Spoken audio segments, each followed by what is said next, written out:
Frankie Pine has been the music supervisor on 100 shows and movies, and I'm Riley Chow. Now, some of your most recent credits have been on The Flight Attendant, Big Sky, and Sylvie's Love. So let's start at the beginning of The Flight Attendant. That first episode begins with the song Good Time Girl. What was the journey in getting that song? So Good Time Girl was, we wanted to really kind of exude the type of girl that Cassie was. And, we kind of knew that we were going to build this kind of buildup of this montage of showing that she's just this fun party girl. So we just started searching and finding a bunch of tunes, and it just kind of landed on Sophie Tucker. Yeah, and then a couple minutes later, we get another song from her, kind of before any musical score can almost even be established. So what was the thinking and the goal there?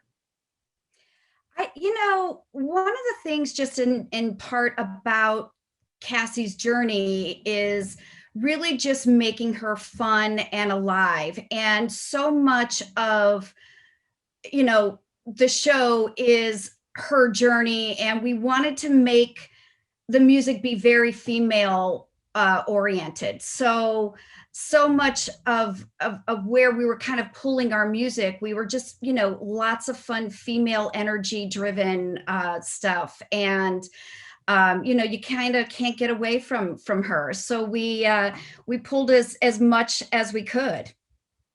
What would you say was the big story for you working on The Flight Attendant? Actually, it was really just following our lead character. She had so many ups and downs, and our goal was to make the music kind of follow her. And that's one of the things that was so different about The Flight Attendant is usually you're finding music that kind of just is, in different places, and there's lots of different characters. And on The Flight Attendant, we were really following one character. And musically, we were that was our journey. And, so we got to do that entire process of her feelings and what she was kind of going through musically. And that was very different, I think, on a lot of television shows. Can you tell me about working with director Suzanne Fogle, who just won the Directors Guild Award for directing for a comedy series?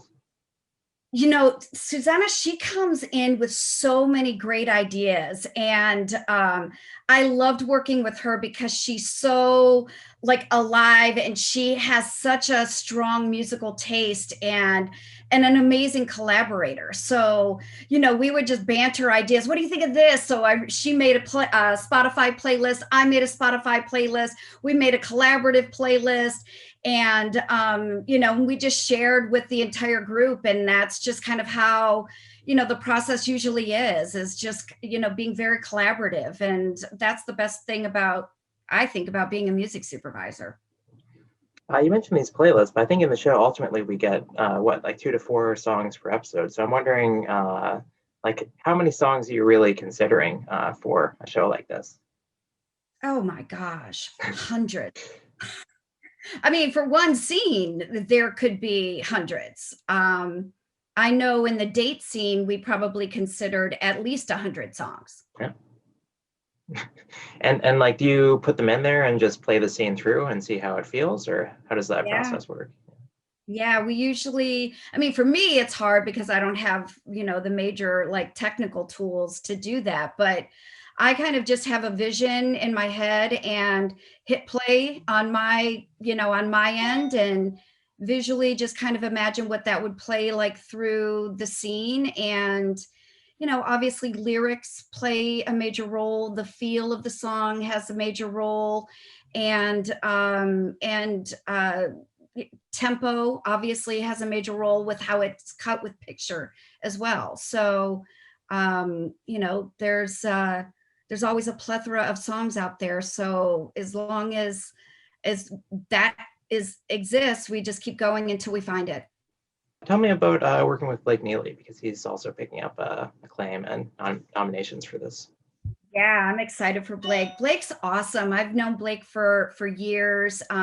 We've done a couple of other projects together, and he just you know, give him just one idea and he can go off and run with it. That's what's so great about Blake.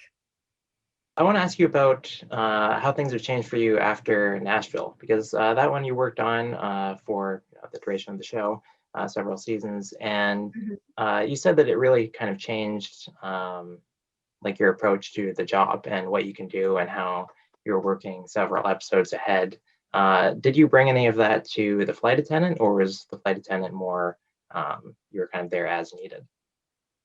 No, I mean, I'm always thinking ahead on every episode far in advance, since working on Nashville. And Nashville was its own beast in the sense of, finding original songs that our characters were singing.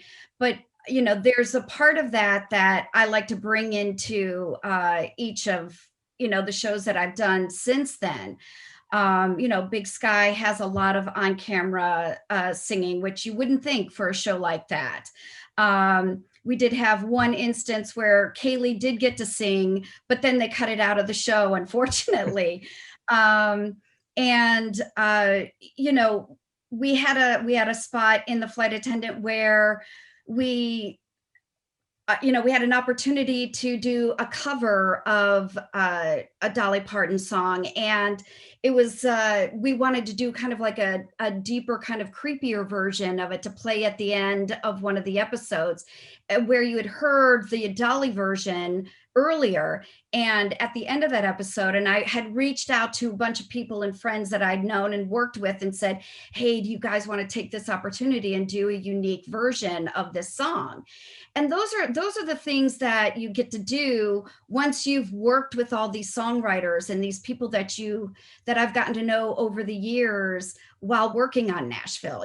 These people that have their own studios and that that are these budding artists that want to take the stab at doing something like that. And that was very cool, and it's always rewarding to kind of find those artists, and you go, hey, here's a chance. And we found one, and it worked great at the end of that episode. Can you tell me more about that scene that you're talking about that was cut with Kaley Cuoco singing? Oh gosh, it was at the beginning of the pilot episode. It Yeah. was so great. We were gonna. It was like a drunk karaoke scene where she was gonna come in and re-record "Call Your Girlfriend," and I had her come into the recording studio. She'd never been in a recording studio before. And knowing that, I had scheduled like a couple of hours, and she kind of freaked out a little bit, like, 2 hours, really? And I said, well, however long you want, whatever you want to do, it's fine by me. And so I had her come in, and she like was in and out in 15 minutes. She was a pro, perfect drunk rendition of "Call Your Girlfriend." I had wished we could put it in some kind of, like blooper reel or something amazing like that. But, they ended up like cutting it, at least the sound. I think she's in there with like the two girls. I think she's supposed to be in like Korea when, she's doing the karaoke scene. And they just took the sound part of it out, and that's the montage of the Good Time Girl, I think it is, or maybe it's not. I don't remember, unfortunately, at this Uh, point. so we're doing this because the Emmys are coming up. So do you know Mhm. if you're submitting the first episode or a different episode from the flight attendant for consideration? The first episode. Okay, and why that one?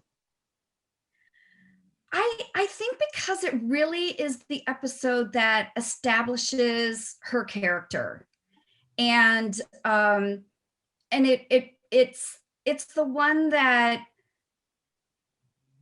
kind of sets up her journey and tells us who she is. And I love all of the songs that we selected for that episode. And even though as much as we struggled on that date, song.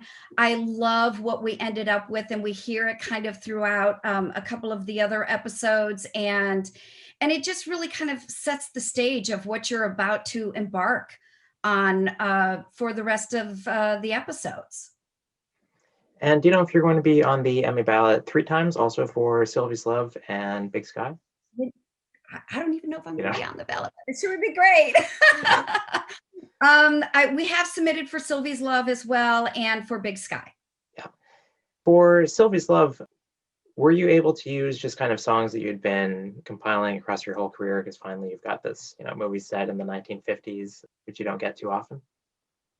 Well, I am a huge fan of period pieces, and um, as you can see from the wall behind me, I have a chronological order of my world, and I I love this period of music, and to be able to kind of work on something like this that not only includes that time period, but also, the on-camera aspect of the job that I adore so much.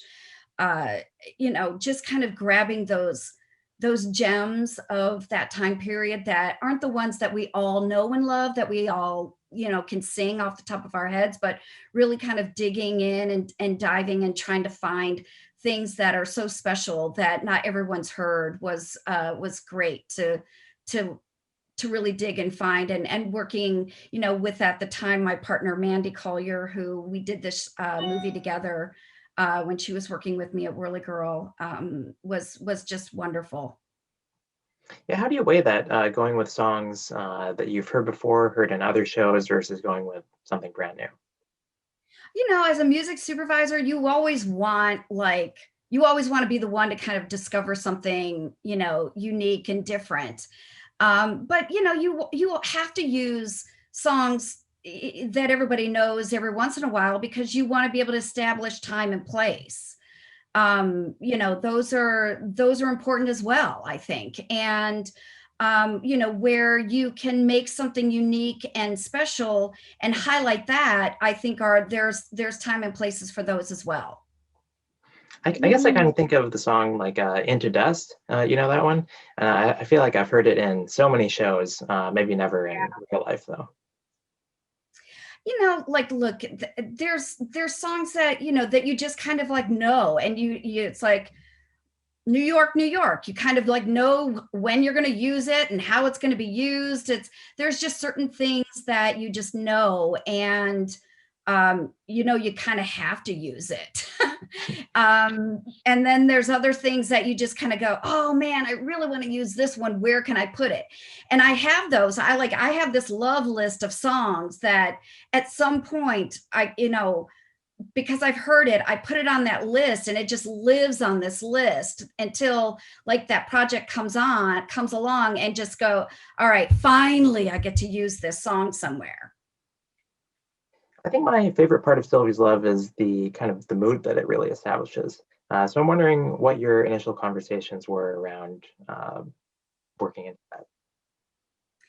I mean, one of the things that, in our initial conversations with the director and the writer, we sat with him, and, we really wanted this to feel like an old time kind of love story. And, we had these pre-records, and one of the things with the song Beloved, we really wanted to kind of sprinkle that throughout the score and have that become like this love theme. So you hear little bits and pieces of that one song that is interpolated throughout the score. You hear it, when he performs it. You hear it at the end of the movie with lyrics. It's